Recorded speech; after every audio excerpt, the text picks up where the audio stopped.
Happy Sunday everyone! Araw ng linggo, kaya tara, simba tayo.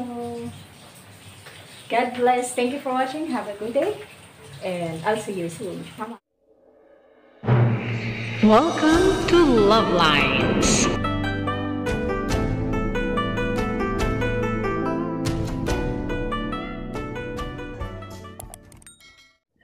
Good morning, Philippines! Hello, world! Araw ng linggo. Tara, simba tayo. Ready na kami ni Love Lines Junior. Yoy, ganda ng makeup ng dalaga, sis. Okay, I'll see you in the next. Good morning, Philippines, and hello, world. Araw ng linggo, kaya simba tayo. Ay, nasabi ko na pala yung kanina. Maulan! Maulan, kaya kailangan magpayong. Pero, okay lang, naka-plastic. Plastic ba to? Something plastic or jelly yung sapatos. It's kinda waterproof. Una na sa akin si Love Lines Junior. Okay. Basa ang kalsada, kaya ingat sa mga magbabiyahe ngayon dito sa malapit sa aming area. Because the road is slippery when it's wet, di ba? Take care, and don't forget, it's a Sunday for Catholics like us. Simba tayo. That's how we should be. Because we work, we do our things 6 days, and the last day, the 7th day, we allocate that for praise and worship. Para sa ating mga Katoliko yan. Okay! I-reverse ko na yung camera, madilim. And pumapatak na naman ang ulan sa bubong ng bahay. Bitak-bitak ang kalsada, pero okay lang yan. Okay. Pumapatak ang ulan, if you can see, ayan. Walking in the rain. It's mahinang ulan lang naman. We don't call that drizzle, diba? Because it's rain. Kasi yung drizzle, very fine. Super fine. So, rain ang tawag ko dito. It's a gentle rain. Tapos na yung heavy rain kasi. Ayan. Maaga kami, 9 o'clock pa lang. Kaya aabutan namin yung rosary. At wala pang harang doon sa daan. Ayun. Dumaan ang tricycle, nakasakay ang sakristan. Sakristan nga ba yun? Hindi yata. Alright. Yan, nagro-rosary niya.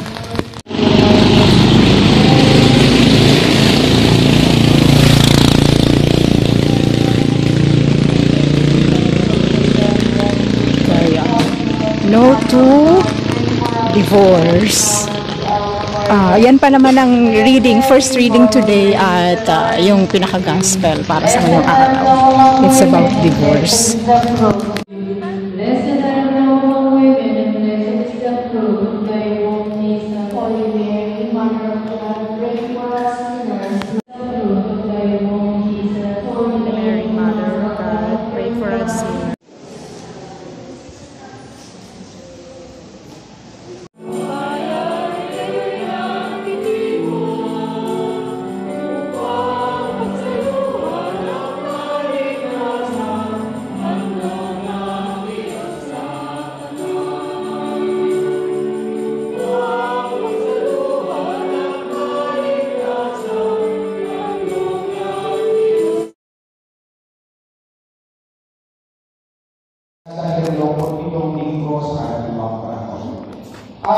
Ilang linggo na lang, tayo lang po ay papasok na naman sa tinatawag natin Advento. Pagkatapos ng Advento, Christmas, New Year, panibagong taon na naman. Kaya, napakabilis po ng araw. Ay isa lahat, talagang isang dulo mo lang, tinapasan, ibang buwan na naman. Kaya, napakaganda po ng ating mga pagbasa, mga kapatid, kung saan ito po ay tumutukoy sa tinatawag nating kasal. Ang sakramento ng kasal, ito po ay santipan ng Panginoon, kung saan ang pag-iisang titig ng lalaki at babae ay naganap sa pamagitan ng pagharap sa altar, sa pamagitan ng pinagtibay ng blessing ng pari. Ito ay dahilan kung bakit sila ay tinuturing ng mga ministro ng sakramento. Ang babae at lalaki, they are called minister of the sacrament. At ang pari naman ay instrumento lamang para pagtibayin, para magkaroon ng visa ang kanilang pangako sa bawat isa. Samantala ang anyo naman ay ang kanilang isinumpaang mga pangako sa harap ng Diyos at ang kanyang sambayanang Kristiyano.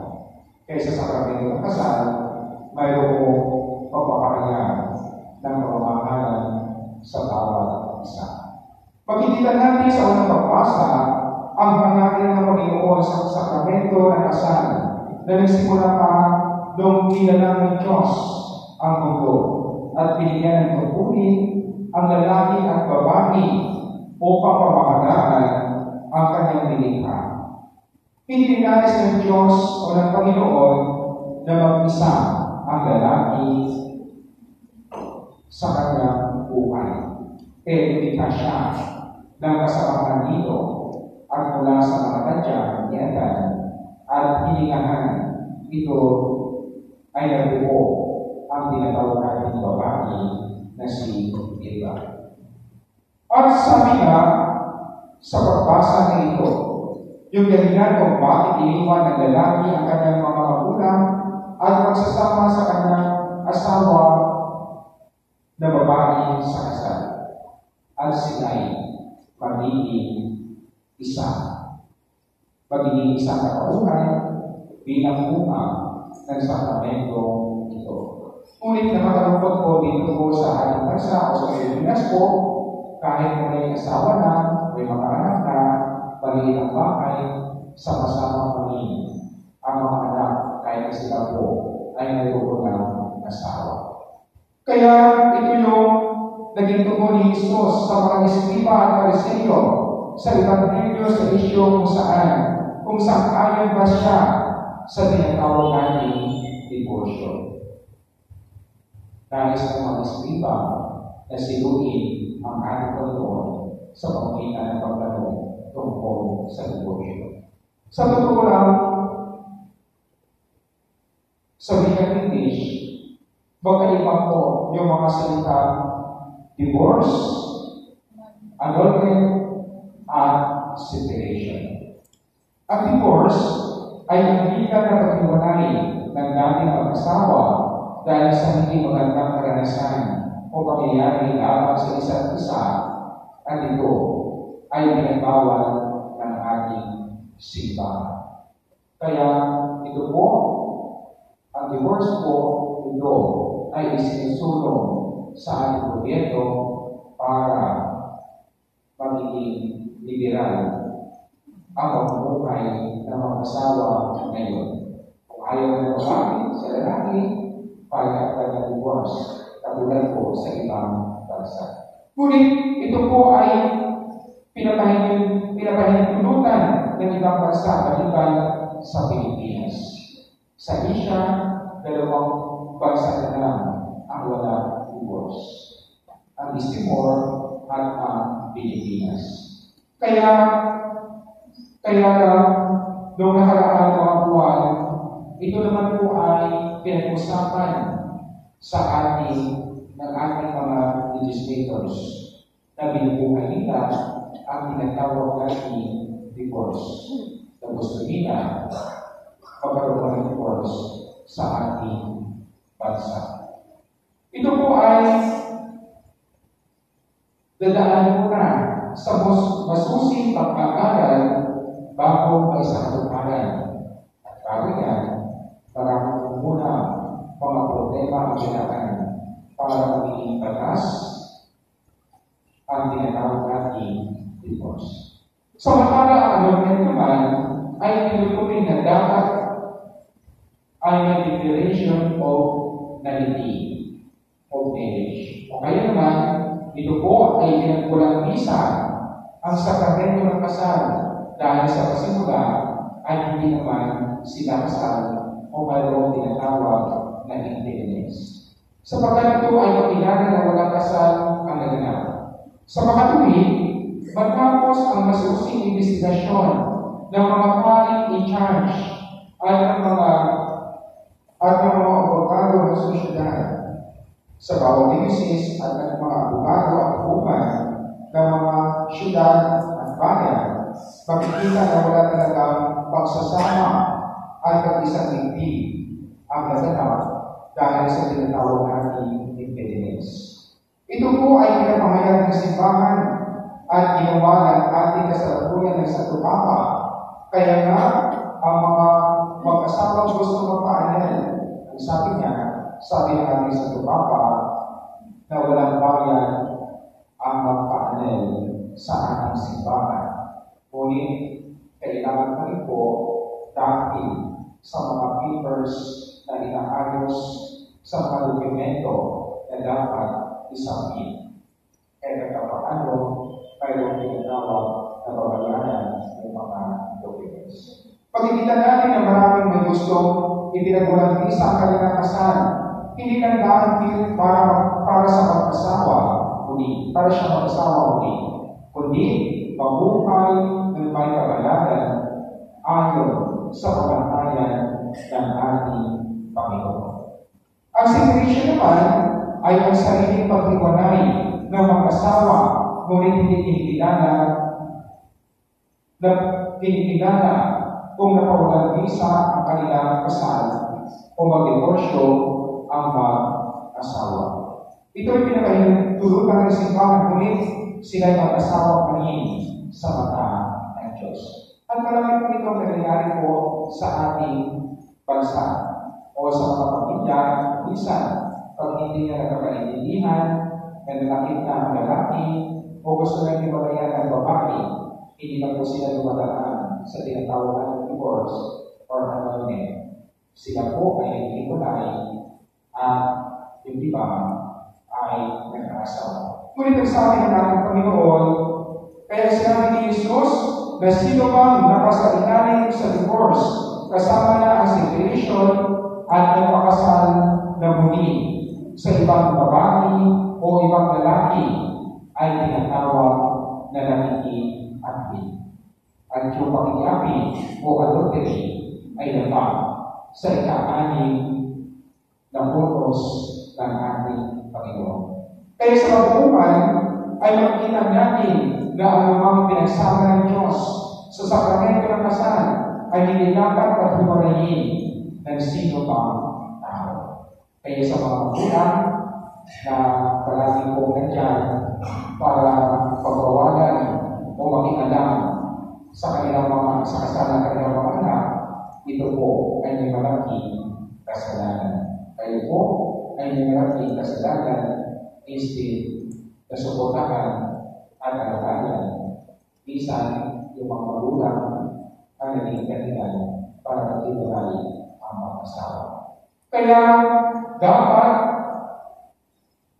Kaya dalawang bungang na idulot ng kasal ang ginatawag natin, dapat ang babae at lalaki ay magtulungan, magiging isa ang pag-isip, isa ang layunin sa buhay, at hindi sila hindi nagtatago ng kung anumang bagay.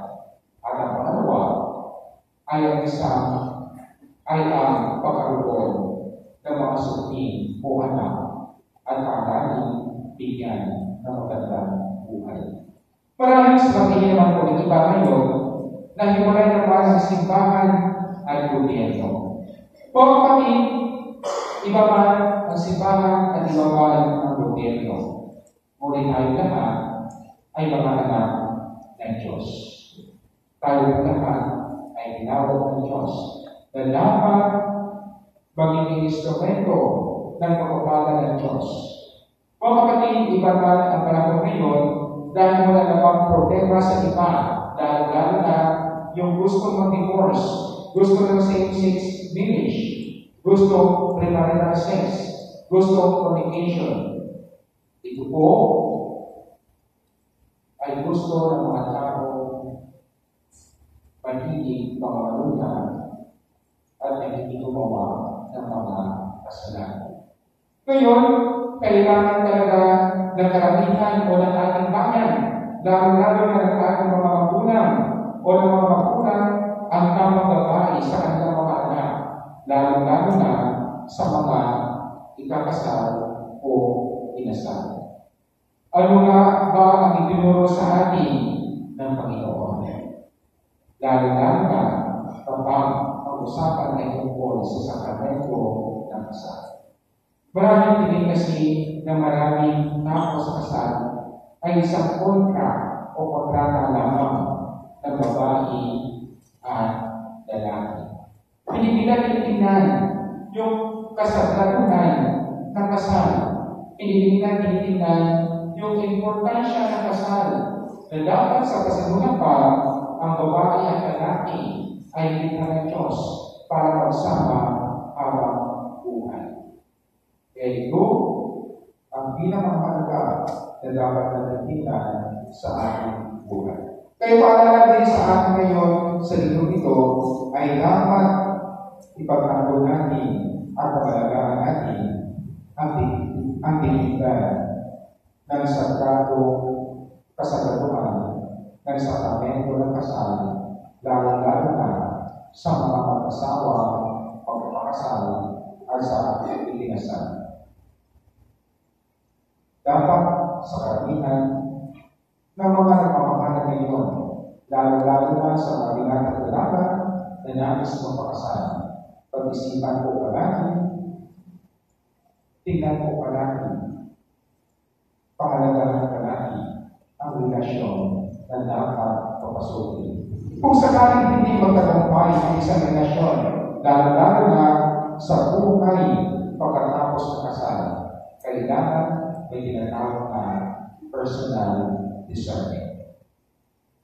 Ang dalawang tao o ang babae at lalaki kung ano nga ba ang tamang gawin upang solusyonan ang mga ganitong problema tungkol sa relasyon, lalo-lalo na sa mga kasal na tao. Kaya mga kapatid, sa pagkakatulong ito, ipagdasal po natin yung mga mag-asawa. Ipagdasal po natin yung gusto ng mag-asal. Dalawa, sila po ay maging faithful at mahalagaan nila ang sakramento ng kasal na kanilang natanggapin sa pamamagitan ng ating simbahan. Sumasa pagkakataon. Dan po yung mga iwan na nakarawan na nagdurasali sa buwan ito dahil sa mas pagkakataon. Mga kapatid, kami po ay papasalamat sa Diyos dahil sa biyahe ng buhay ay ginawa niya sa atin. Pamilya at i-rating ko natin ang kanyang para sa pagbilan ng division. Sa ating mga kapatid na iwan na nakarawan at nagdurasali sa buwan ito. Kung Diyos ang maraming mga pamilya, kami po ang pupulit ay papasalamat sa iyo sa ating buhay para sa ating pamilya at ibuyan. Kung maraming mga kapatid na iwan na nakarawan at nagdurasali sa buwan ito, nawasan po sa iyo sa buwan, sa ating Ama, at ng Anak, ng Espiritu Santo. Amen.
20 lang ang ano ko dito, baril. Cinta lang po yung 20 mo. Gusto mo? Cinta na lang mo. Lagyan ng 20? yaman yun. Yung lang. 20 pesos po. Ilang piraso?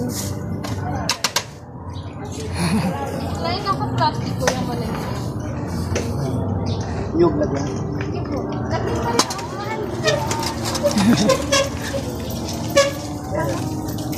Yung restis ko. Kunin mo yung 20 dito sa bag. Teka lang.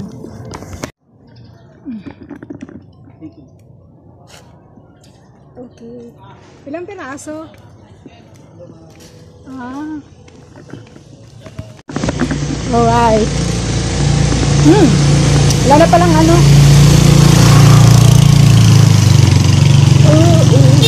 Okay. Yung board ng ano ni Father today. Yung tungkol sa ang likod. Teka, ayusin ko muna tong handset. Handheld ko. Handheld. Yan. About the importance of marriage. Ayun. Yung tungkol sa kasal, yung pinaka-topic. Pinaka-board ng liturgy ngayong araw. Yung sa first reading, yung ginawa si Adan at kay ating great-great-great-grandfather si Adan na kinuha yung tadyang at naging si Eva.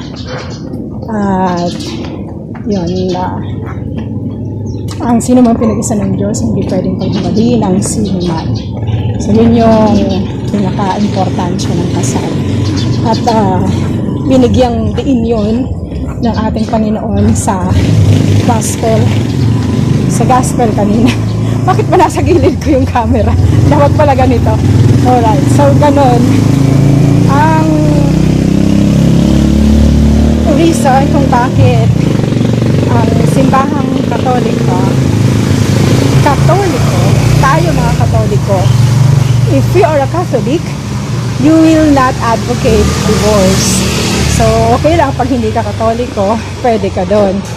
Pero kung Katoliko ka na nag-advocate ka ng divorce, then salungat ka, taliwas ka sa katuruan na pinaninindigan ng ating simbahan at yun mismo ang sinabi ng ating Panginoong Jesucristo na sino pag pinag-isa ng Diyos, sino may ikinasal sa simbahan ay hindi maaari na paghawalayin nino man sapagkat sila ay nagkakasala sa ika-anim na utos. Ang babae at lalaki ay magiging isa, sila ay iiwan nila yung kanilang mga magulang at sila ay mananahan mag-isa. Yun yung purpose ng pagpapakasal, yung God's purpose of creation. Yun. So, yun lang po. And nalinawan natin ang gusto ngayon, yung kahalagahan ng kasal. So, if you're not really sure, if you are in doubt, huwag na kayong magpakasal para hindi kayo mag-isip na maghiwalay. Maraming paraan para maging maayos yung kasal. So, that is magpaka-Kristiyano yes. Magpaka-Kristiyano kayong mag-asawa. Pag wala na daw paraan, pwede kayong maghiwalay, pero hindi pa rin kayo pwede maging mag-asawa ng iba. So, you're just, legally separated. Pero mag-asawa pa rin kayo. Yun po. Okay, so that's all for the short reflection. Paulit-ulit lang ako. Pero, thank you so much for this clarification. Na-clarify sa pagpapaliwanag kanina. So, alam na natin na paliwanagan ulit at na-stress ulit. Nahulog yung tali. ng damit mo. Alright, so yun po. Happy birthday by the way sa mga may birthday. Happy anniversary sa mga anniversary. Ngayong buwan ng October. First Sunday of the month. Kaya naging practice na sa chapel. Practice na lang parokya ni San Jose na i-bless, ipagdasal yung mga may birthday at may anniversary sa buwan ng October. Yan. Wala ko sinasabi ko na may dumaan. Yan. Every first Sunday of the month after the Holy Mass ay binabasbasan o pinagdadasal yung mga may anibersaryo at may mga birthday sa buwan. So, ngayong first Sunday of October, yung mga anniversary celebrants, birthday celebrants, ipinagdasal yan na sa huling bahagi ng misa. Okay, thank you so much once again, everyone. I'll see you in the next mama. Alright, we're home. Happy Sunday once again, everyone. Pasok na tayo. Oops. Alright, thank you for watching. Have a good day and God bless. And don't forget, God bless you, God's beautiful creation. God bless you all. What? So that's all for now. Thank you so much for watching. Once again, this is Love Lines. Have a good day and God bless.